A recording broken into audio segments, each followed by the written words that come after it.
Hola, un gusto saludarles. Días complicados para el Ecuador, pero días también donde hay motivos de inspiración y desde la historia recordar eventos que nos deben traer a la memoria luchas históricas en los años más duros del Ecuador, cuando el silencio era ley y la pobreza una condena hereditaria.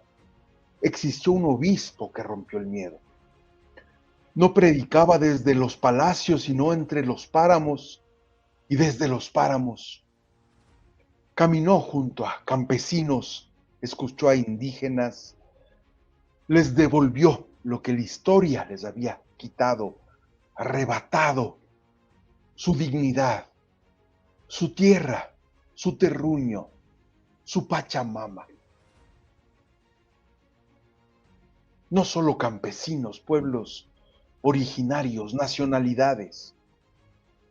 Por eso lo llamaron subversivo.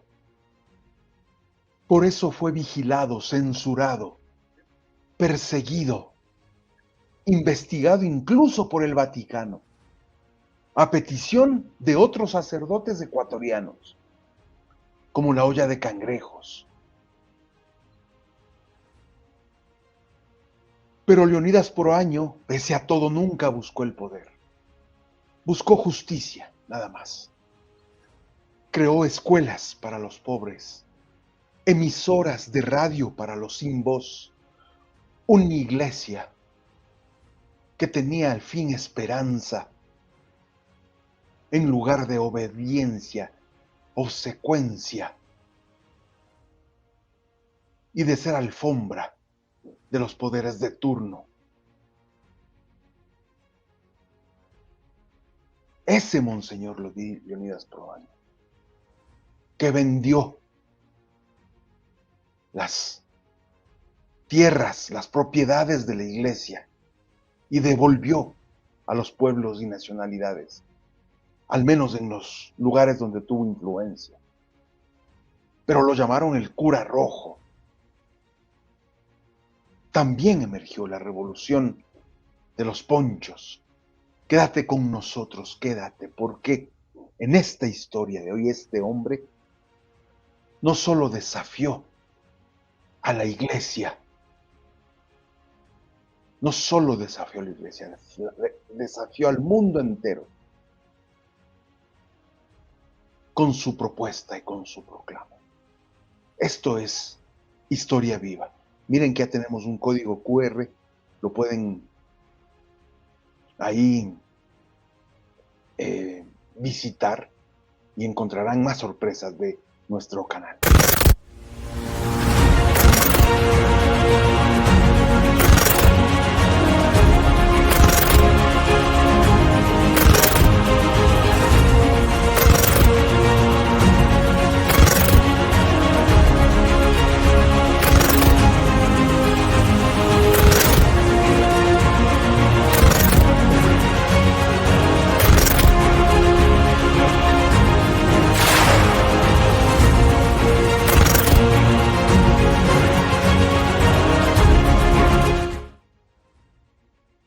Muy bien, gracias por estar junto a nosotros. Vamos a entrar en materia.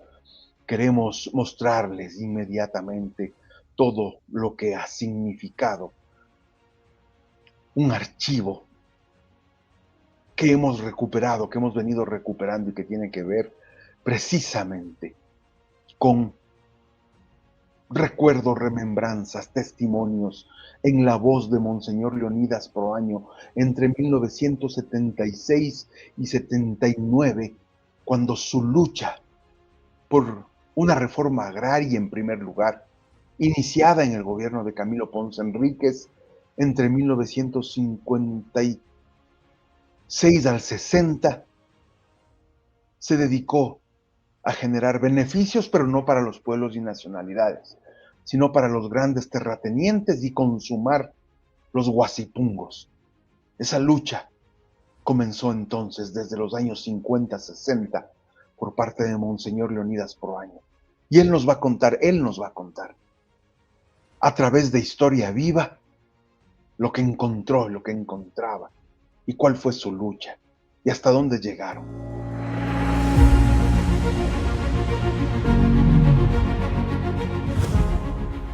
Yo pude comprobar con mis ojos instrumentos o lugares de tortura para los indígenas en una de las casas de hacienda que fueron de la iglesia. Pude recibir información de cómo se les explotaba. Lugares de tortura para los indígenas en casas de hacienda, que los mismos religiosos, las élites religiosas, arrendaban a grandes terratenientes. Grandes cantidades de dinero se movían entonces. Y las víctimas, claro, las víctimas, quienes trabajaban la tierra. Y el Monseñor Leonidas Proaño comenzó diciendo que encontró lugares de tortura en las casas de hacienda, de la misma curia, que arrendaba a grandes terratenientes para producir la tierra. Por parte de los arrendatarios, pude recibir información de cómo se les explotaba por parte de los arrendatarios. Se les cobraba, por ejemplo, el diezmo de las crías que nacían en el año, de los vellones de lana que esquilaban, y eso era lo que más les producía antes que el trabajo agrícola o ganadero. Mientras tanto, a la iglesia pagaban como canon de arrendamiento una miseria, o a veces ni eso pagaban. Grandes terratenientes aprovechaban de las haciendas de la iglesia para producir, incluidos campesinos indígenas en la tierra, y no les pagaban. Y les quitaban el producto de su trabajo y apenas les daban para vivir. Y todavía más, se encontraban ahí lugares de tortura para los indígenas. Esto denunciaba un obispo, el obispo de Riobamba, quien fuera también obispo de Bolívar, Monseñor Leonidas Proaño, originario de Ibarra. Entonces, en esa situación encontré a la diócesis cuando llegué. La diócesis era propietaria de muchas haciendas. La más grande de ellas, la hacienda Sula. Creo que medía alrededor de unas 36,000 hectáreas. Hacienda de 36,000 hectáreas, casi regalada a terratenientes que no pagaban arriendo a la iglesia, como dice, y que servía para explotar a nuestros pueblos y nacionalidades. Estamos hablando de los años 60, 70, una situación que se reproduce en medio de la miseria a la que nos quieren llevar. Y este discurso, 45 años después, vuelve a ser tan vigente y tan real con lo que está viviendo. Contando evidentemente con grandes extensiones de páramo, que no son tierras agrícolas. Luego venían otras haciendas de menor tamaño, la que se llamaba Monjas Corral, medía alrededor de unas 3,000 hectáreas, y otras más pequeñas. Y los indígenas en estas haciendas, que estaban arrendadas a jefes de familia pudientes, también hacendados, vivían lo mismo que viven en otras haciendas, que vivían en otras haciendas como esclavos. Estaba en plena vigencia el huasipungo. Mi preocupación fue desde un comienzo. Vivían como esclavos, se reproducía el huasipungo. Terratenientes de clases pudientes se aprovechaban de grandes extensiones de terreno de la iglesia. Y lo está diciendo un obispo, monseñor, avalado por el papa de la época, cuando fue el consagrado. Él y su teoría de la liberación. Yo veía una situación absolutamente injusta. Todos estos informes que he dado como ejemplo podría extenderme más sobre la situación de los indígenas, me causaban un dolor profundo y al mismo tiempo sentía una rebeldía en mi interior en cuanto a esta especie de connivencia implícita, por lo menos, de parte de la Iglesia con esa situación. Entonces yo empecé a pensar en un reparto de tierras. Yo recuerdo que siendo presidente Camilo Ponce Enríquez, por ejemplo, yo le hablé de eso. Y él miró con simpatía, inclusive hizo uso de esta conversación mía en uno de sus discursos, porque era preocupación honda. Y ya elaboramos un proyecto de creación de una cooperativa antes de que se dicte la ley de reforma agraria, la primera. La primera ley de reforma agraria se dictó en el 64, en triunvirato militar, en dictadura militar. Pese a los esfuerzos de Camilo Ponce Enrique por dar un giro hacia una reforma agraria que propenda la repartición de estas tierras, todo terminó en fofos pronunciamientos y legislaciones que terminaban beneficiando a los mismos de siempre, en la costa y en la sierra, los grandes terratenientes más ricos y los pueblos y campesinado más pobres. Y empezamos a trabajar en la organización de una cooperativa agrícola. Los hacendados se mostraron muy disgustados. Esperábamos que fuera una ocasión para que ellos se movieran más bien en un sentido positivo, a desprenderse también de sus haciendas y a aceptar la ley de reforma agraria, pero no sucedió así. Y yo recuerdo perfectamente que con este antecedente, el director de entonces del IERAG me puso un telegrama invitándome a una reunión que él había organizado con los hacendados de aquí de la provincia de Chimborazo, en el centro agrícola. Y me pedía que esté presente, precisamente con el deseo de que mi presencia y quizá mi intervención pudiera moverles a dar paso a la aplicación de la ley de reforma agraria. Pero no sucedió así. En esa reunión que duró 5 horas, el presidente del centro agrícola de entonces se lanzó unas palabras muy hirientes, acusando a la Iglesia de ser ella la culpable de toda, la única culpable de la situación de los indígenas. Miren ustedes, y claro, se implementó una reforma agraria en dictadura militar, los que tumbaron al cuarto velasquismo, los que dieron paso a un Carlos Julio Arosemena, y también le tumbaron a Carlos Julio Arosemena, y pretendieron lavar la cara de su dictadura con la reforma agraria, pero para poner a funcionarios en el IERAC, que era el instituto que daba viabilidad a esta reforma agraria, y terminaban acusando a Monseñor Proaño de estar detrás de la explotación de los indígenas, lavarse las manos, que la Iglesia, claro, con esos obispos entreguistas que repartían las hectáreas, las miles de hectáreas de la Iglesia entre terratenientes, incluidos los indígenas como parte del Huasipungo. Claro, era un lavadero de manos, ¿no?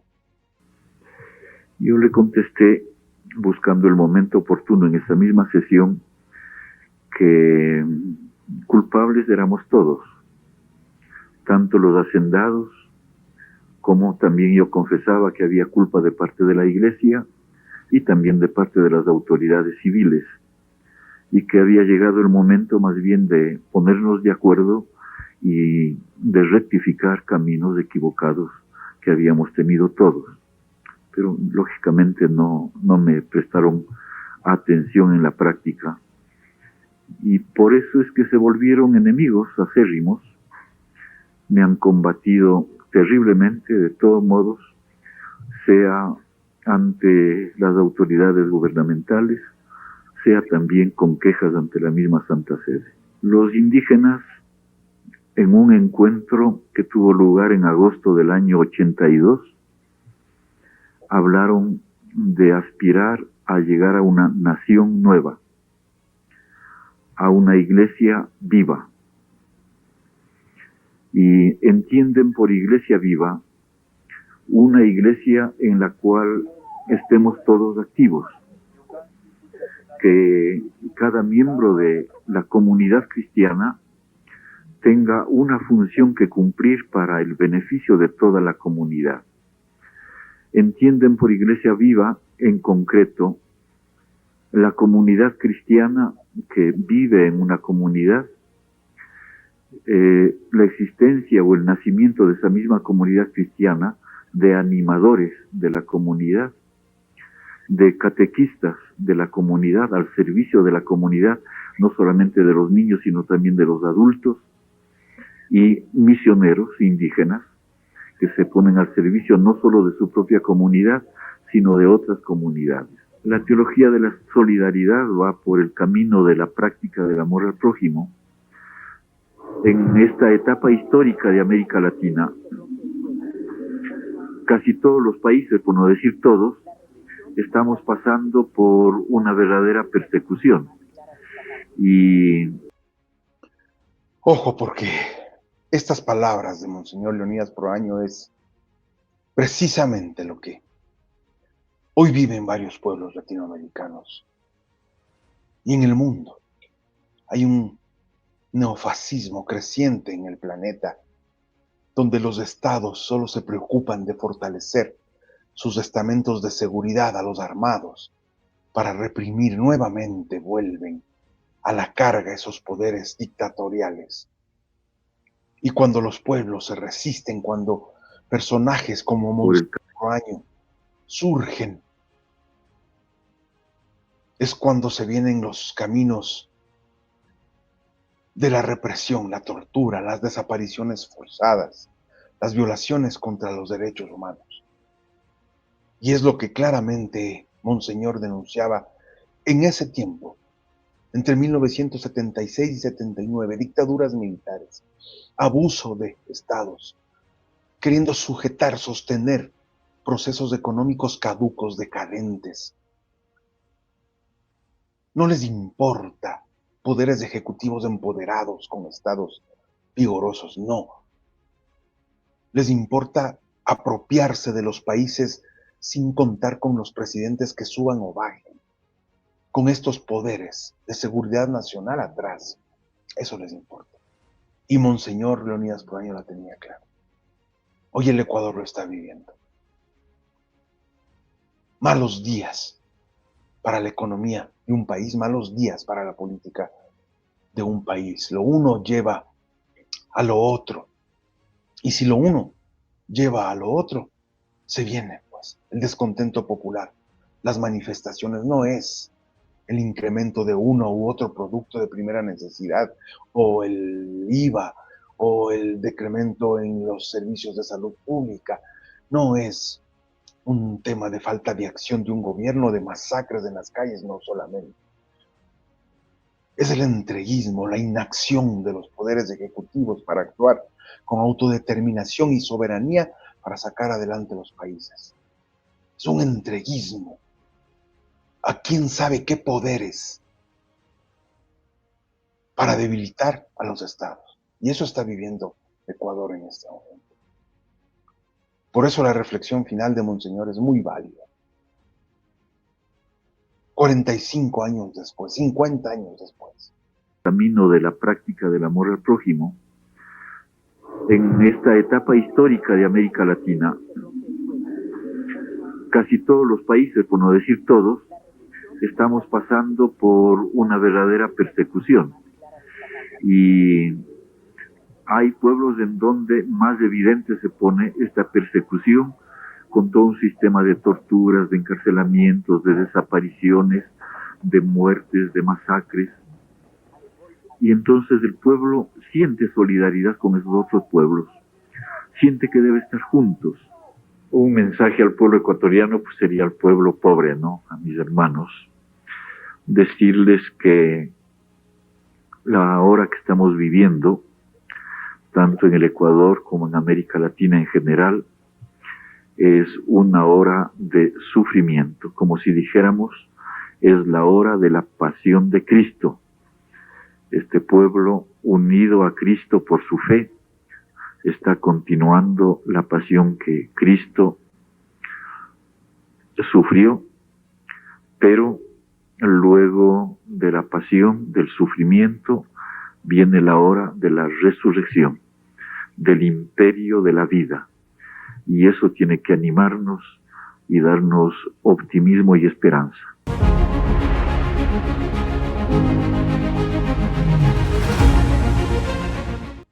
Viene la hora de la resurrección, del imperio de la vida. Eso tiene que darnos la esperanza, independientemente de la religión. Esa debe ser la consigna, la esperanza de que días mejores tienen que venir, sin duda alguna. No siempre se puede estar en la tormenta. La resurrección está cerca, la esperanza. Parte de la historia viva, miren, este tipo de reflexiones que nos lleva un grande como Leonidas Poroaño, un grande en la historia, que debería ser recordado en colegios, escuelas, instituciones, para precisamente entender de dónde venimos, entender lo que eran los guastipungos, las reformas agrarias, las leyes agrarias hechas en dictadura militar, los terratenientes manipulando un proceso de repartición de tierras en el Ecuador, sacerdotes denunciando a obispos ante la Santa Sede por plantear este tipo de cosas, por luchar contra los más pobres. Miren ustedes, ese es el mensaje de Historia Viva en esta noche. Muchas gracias por estar presentes permanentemente en nuestras producciones. Recuerden Historia Viva, historiaviva.net, nuestras plataformas digitales, YouTube, nuestro canal de YouTube, los canales de apoyo para mantener estos procesos de rescate de la memoria vigentes y generar a través de este pensamiento crítico nuevas ideas, nuevas reacciones, nuevas rebeliones, ¿por qué no? Desde el pensamiento, desde las ideas. Entender que las sociedades van cambiando constantemente. Sí, pero también entender que quienes están detrás de los procesos bélicos tienen una consigna para dividir, engañar, someter. Y ante eso hay que inteligenciarse con los caminos adecuados para no caer en sus redes. Muchas gracias entonces por estar siempre presentes. Hasta pronto.